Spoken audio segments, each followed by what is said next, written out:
Management જોડાઈ રહ્યા છે, એમની સાથે વાતચીત કરી લઈએ. આપણી સાથે રોયલ ઓર્કિડ્સના મેનેજમેન્ટ જોડાયા છે, કંપનીના CFO અમિત જયસ્વાલ. આગળ વાત કરવા માટે રિઝલ્ટ તો ડિસ્કસ કરીશું, બટ જે રીતના ઇન્ડસ્ટ્રી સૌથી વધારે ઇમ્પેક્ટેડ રહી હતી કોરોના દરમિયાન, હવે रिकवरी ત્યાં કેવી દેખાય છે એની પર પણ વિशेष चर्चा થશે. सर बहुत बहुत शुक्रिया मेरे साथ आज जुड़ने के लिए. Very good afternoon. सबसे पहले ये क्वार्टर कैसा था उसी से शुरुआत करें, क्योंकि ये क्वार्टर थोड़ा बेहतर रहा होगा. फर्स्ट हाफ वॉश आउट था, उसके बाद थोड़ा अनलॉकिंग शुरू हुआ. आई बिलीव ये Q1 की इम्पैक्ट जो रहा था सेकेंड वेव की वजह से, वो हम लोग डिस्कस करें. उससे पहले Q4 की एक हाईलाइट से शुरुआत करते हैं. क्या ऑक्यूपेंसीज बेटर दिख रही है आपको? ऑन ग्राउंड सिचुएशन किस तरीके से वर्कआउट हो रही है? एक डिटेल अगर आप मुझे दे पाएं. जो सेकेंड हाफ था ना, राइट आफ्टर अक्टूबर 2020, हमारा मूवमेंट बहुत अच्छा हुआ. And in fact third fourth quarter तो बहुत ही अच्छा गया था. जनवरी फरवरी में हमने अच्छे बिजनेस किए थे. Occupancies almost touched around 65-70%, 70% occupancy touch कर गया था इन द फोर्थ क्वार्टर. तो हम जो बहुत हमारी उम्मीद थी कि अब चीजें सुधर गई हैं. तो ऑन ARR भी मूवमेंट जो है काफी अच्छा होने लग गया था फोर्थ क्वार्टर में. एवरेज रेट जो है मैंने पिछले साल के कंपैरिजन में वो जा रहा था ऊपर. कम था पिछले साल से, लेकिन ऊपर जाने लग गया था. बट प्रॉब्लम हो गया सेकेंड वेव जब आया है तो उसने काफी इम्पैक्ट कर दिया. सेकेंड वेव के कारण जो है फिर से बिजनेस जो है again it has gone back. But let me tell you कि गुड पॉइंट ये है कि जून जैसे ही सब जगह लॉकडाउन खुल रहा है तो बहुत अच्छा अट्रैक्शन अभी मिल रहा है. जो हमारे लेजर डेस्टिनेशन है जैसे गोवा, मैसूर और मसूरी वगैरह, वहां पे काफी अच्छा ये मिलना चालू हो गया ऑलरेडी. तो लेट अस सी, अब यही है.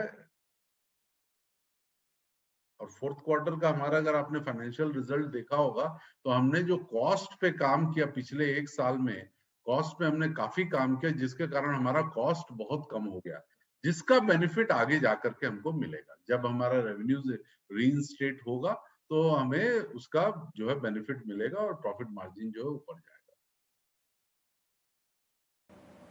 ये कब तक रीइंस्टेट होने की उम्मीद है सर? क्योंकि सबसे ज्यादा इम्पैक्ट पूरी आपकी इंडस्ट्री को रहा था, और पिकअप आएगा तो आई बिलीव वहीं से ऑक्यूपेंसीज इंप्रूव होती हुई दिखेंगी. और कॉस्ट स्ट्रक्चर क्योंकि आप इंप्रूव कर रहे हैं, ये बता रहे हैं, तो मार्जिन के फ्रंट पे मैं क्या एक्सपेक्ट करूँ? एक्चुअली मुझे डिस्कस करना भी था इन टर्म्स ऑफ गवर्नमेंट की तरफ से जो मेजर्स आते हुए दिखे हैं वो कैसे हेल्प करेंगे. लेकिन इससे पहले रिकवरीज कब तक आप एक्सपेक्ट कर रहे हैं, गिवन द कंडीशन की थर्ड वेव को लेकर भी अब तो हम लोग कमेंट्स आना शुरू होते हुए देख रहे हैं. अब जो है थर्ड वेव आता है कि नहीं आता और उसका क्या इम्पैक्ट होगा, इसका सटीक अनुमान लगाना बहुत मुश्किल है राइट नाउ. वो ऑल डिपेंड करेगा कि हमारा वैक्सीनेशन ड्राइव कैसा जाता है. लेकिन रिकवरीज जो है अब हमें दिखने लग गया. ऑलरेडी रिकवरीज जो हमको दिखने लग गया. जुलाई में हमारे पास बिजनेस होटल्स को आ रहे हैं business. Okay, yes, corporate sector को आने में भी टाइम लगेगा, बट लेजर सेगमेंट विल जरूर स्टार्ट कर दिया है वापस आना. बट अगर थर्ड वेव जैसे लोग बोल रहे हैं कि वैसा आएगा, हमारा अनुमान है कि वैसा नहीं होना चाहिए, बिकॉज वैक्सीनेशन काफी तेजी से हो रहा है पूरे देश में. तो वैक्सीनेशन के कारण जो थर्ड वेव उतना फेटल तो नहीं होना चाहिए. लेकिन अगर थर्ड वेव आया तब बोलना बड़ा मुश्किल है अभी कि क्या होगा. बट रिकवरीज हमको दिखने लग गया. जुलाई ऑनवर्ड जो है रिकवरीज जो है हमारे बुक्स. अग्री. अच्छा सर, एक बात मुझे बताइए, क्योंकि मुझे याद है पिछली बार हम लोग जो बातचीत कर रहे थे, आप बता रहे थे कि नॉर्मल सर्कमस्टेंसेस में 45% जितनी ऑक्यूपेंसीज होती है तो ब्रेक इवन हो जाता है. ये वन टाइम का इफेक्ट था आई बिलीव, कोविड के सिचुएशन का जो था वो.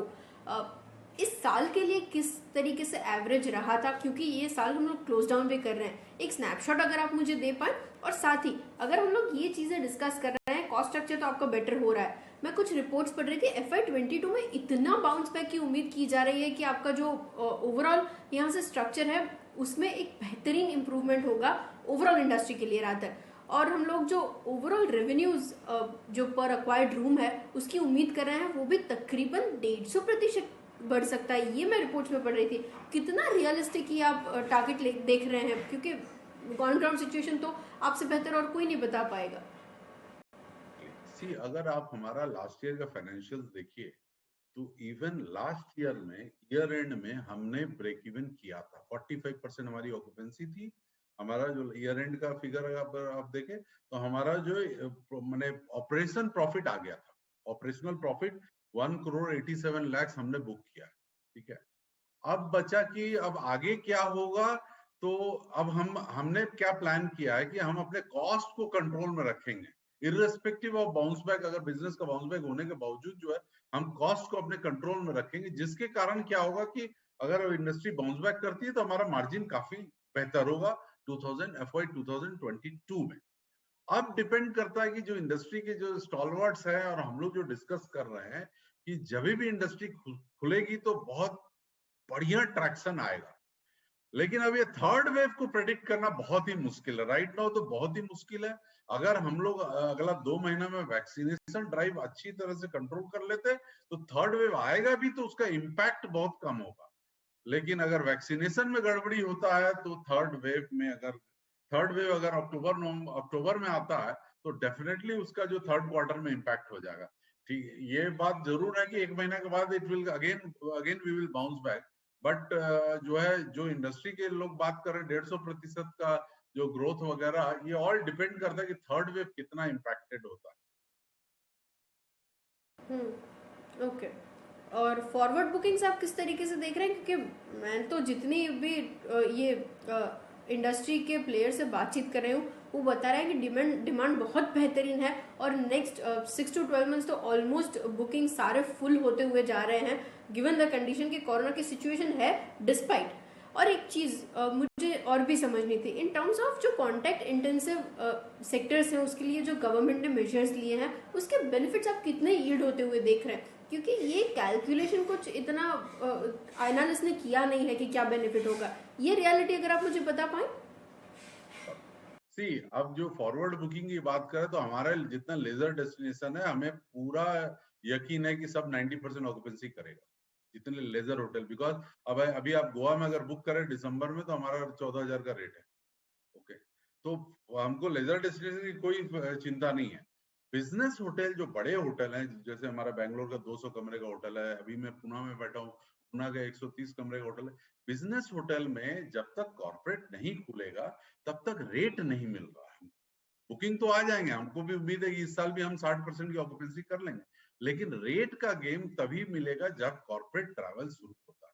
और कॉर्पोरेट ट्रैवल अभी स्टार्ट नहीं हुआ, उसमें थोड़ा वक्त लगेगा। तो बिजनेस होटल को बाउंस बैक करने में थोड़ा टाइम लग सकता है। लेजर होटल अच्छे करेंगे, दैट इज फॉर श्योर। अब रहा आपने जो बोला गवर्नमेंट की जो पॉलिसीज वगैरह आई है, इसी गवर्नमेंट ने बेसिकली जो है 2-3 चीजें लाई है। नंबर 1, गवर्नमेंट ने जिनके बैंक्स के लोन है उसको टाइम दिया है।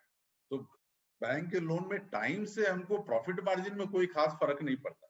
ओके, प्रॉफिट मार्जिन ब्याज तो हमने भरना ही है। अब रहा कि गवर्नमेंट ने थोड़े कुछ प्रपोजल्स लाए हैं, जैसे कि थोड़ा एक्साइज ड्यूटी में कुछ उन्होंने टाइम दिया है। फिर इलेक्ट्रिसिटी चार्ज में, जैसे गुजरात में अभी डिक्लेयर हुआ है कि इलेक्ट्रिसिटी चार्ज जो 50% जो बेस मिनिमम चार्ज है वो नहीं देना होगा। तो ये सब पॉलिसीज लाए हैं, बट अभी भी ग्राउंड में नहीं आया है। ये गवर्नमेंट के पेपर डॉक्यूमेंट्स में है, अभी एक्चुअल ग्राउंड रियलिटी आने में टाइम है। एज ऑफ नाउ अगर आज हमसे पूछे तो सरकार से हमको सिवाय कुछ डेट के रिलीफ के और कुछ नहीं मिला अभी तक। बट कुछ कुछ अनाउंसमेंट उन्होंने किया है जिसका इफेक्ट आगे जाकर के हमको कुछ बेनिफिट मिल सकता है, वो भी थोड़ा कॉस्ट और कम हो। Okay, agreed sir. अच्छा, अब एक चीज और जो मुझे डिस्कस करनी थी, क्योंकि आपने बताया स्प्रिंकल डिमांड है, कॉर्पोरेट के अंदर रिवाइव नहीं हुआ है, लेकिन लीजर जो जगह है वहां पे थोड़ा रिवाइवल आता हुआ दिख रहा है। अच्छा, इंटरनेशनल ट्रैवल की क्या कंडीशन है? आई बिलीव जो कॉर्पोरेट है वो तो रिवाइव होने में थोड़ा टाइम लगेगा, लेकिन FY 22 के लिए जो भी ट्रैवल रिस्ट्रिक्शंस आते हुए दिखे थे, या फिर इंडिया के लिए काफ़ी कंट्रीज ने थोड़े वक्त के लिए रिस्ट्रिक्शंस जो लगाए हुए थे, उसकी कितनी इम्पैक्ट आप लेकर चल रहे हैं यहाँ से? मुझे डेट और साथ ही केपेक्स का डिस्कशन करना है आगे, जो आप बता रहे थे उसके ऊपर, पर इससे पहले इंटरनेशनल सिनारियो क्या है उसके ऊपर आपकी एक कमेंट। इंटरनेशनल ट्रैवल अगर आप देखें तो अभी तो खुला नहीं, ठीक है, it's not open. International travel जो है उसमें तो काफी रेस्ट्रिक्शन है, कोई बाहर से कोई ट्रैवल नहीं कर रहा है, ना यहाँ से कोई ट्रैवल कर रहा है। इंटरनेशनल ट्रैवल का क्या होता है कि जो इंटरनेशनल ट्रैवलर्स होते हैं वो मैक्सिमम जो होते हैं लग्जरी सेगमेंट के होते हैं, वो हमारे सेगमेंट में बहुत ज्यादा नहीं है। इंटरनेशनल ट्रैवलर जो है, हम लोग बेसिकली 4 स्टार प्लस सेगमेंट में मैक्सिमम हमारे होटल्स हैं, तो इस सेगमेंट में बहुत इंटरनेशनल ट्रैवलर्स हमारे होटल में नहीं रहते। बट चूंकि इंटरनेशनल ट्रैवल नहीं खुला है, तो लग्जरी सेगमेंट वाले भी इतना कम रेट में अपने कमरे बेच दे रहे हैं, जिसके कारण हमको तकलीफ हो रही है। तो अगर जो डोमेस्टिक ट्रैवलर्स भी थे, वो अब लग्जरी सेगमेंट में कम रेट के कारण थोड़ा वहां पे ट्रैक्शन बढ़ा हुआ, तो जिसके कारण हमारा बिजनेस थोड़ा इफेक्ट हो रहा है। रेट हम बढ़ा नहीं पा रहे, बिकॉज हम अगर रेट बढ़ाते हैं तो लग्जरी सेगमेंट लग्जरी से लग्जरी सेगमेंट में चला जा रहा है। दैट इज वो एक दुविधा अभी बनी हुई है, जो कि एक बार इंटरनेशनल ट्रैवल अगर खुल जाता है तो उसके बाद मेरे ख्याल से वो दुविधा जो है खत्म हो जाए। बट अभी तो नहीं खुला है इंटरनेशनल ट्रैवल, अभी कोई खास इंटरनेशनल ट्रैवल हो नहीं रहा। Okay, agreed sir. और जो डेट के रिगार्डिंग मुझे डिस्कशन करना था, क्योंकि अक्रॉस द इंडस्ट्री ये प्रॉब्लम था पहले भी, अब तो कोरोना की वजह से थोड़ी और दिक्कतें ज़्यादा हो रही है आपकी इंडस्ट्री के लिए। वो यहाँ से थोड़ी बहुत मिनिमाइज करने के लिए क्या स्टेप्स आप लेकर चल रहे हैं? कॉस्ट एफिशिएंसी आई बिलीव वो ठीक है, लेकिन गवर्नमेंट की तरफ से अगर आप कुछ मेजर्स चाह रहे हैं लिए जाए, और साथ ही केपेक्स FY22 के लिए क्या लाइनअप करके रखा हुआ है आपने? कुछ डिटेल्स अगर आप मुझे बता पाएं। अब मैं आपको बताता हूँ, as far as the date जो कंसर्न है, in the month of May के महीने में हमारा जो फ्लैगशिप में 40 करोड़ का डेट था, वो हमने स्वैप किया है फ्रॉम आईसीआईसीआई बैंक से एचडीएफसी को। आईसीआईसीआई हमें चार्ज कर रही थी 9.8% इंटरेस्ट, एचडीएफसी में हम स्वैप कर दिए हैं 7.5% पे। स्ट्रेट अवे 2.3% डेट तो हमने ऐसे ही अपना कॉस्ट कम कर लिया डेट का। अब ये है कि जो है गोइंग फॉरवर्ड, अब हमने देखना है कि किस तरह से हम डेट को और कम करें। तो टोटल डेट जो हमारा 90 करोड़ का डेट है, कंसोलिडेटेड डेट है हमारा, उसको हम कैसे कम करें। तो हम ट्राई कर रहे हैं कि हमारे कुछ एसेट्स अगर बिक जाते हैं तो उससे हम कंपनी को डेट फ्री कराने का हमारा प्लान है in the near future. But as far as the government is concern, let me tell you, government ने इंटरेस्ट में हमें कोई रिलीफ अभी तक नहीं दिया।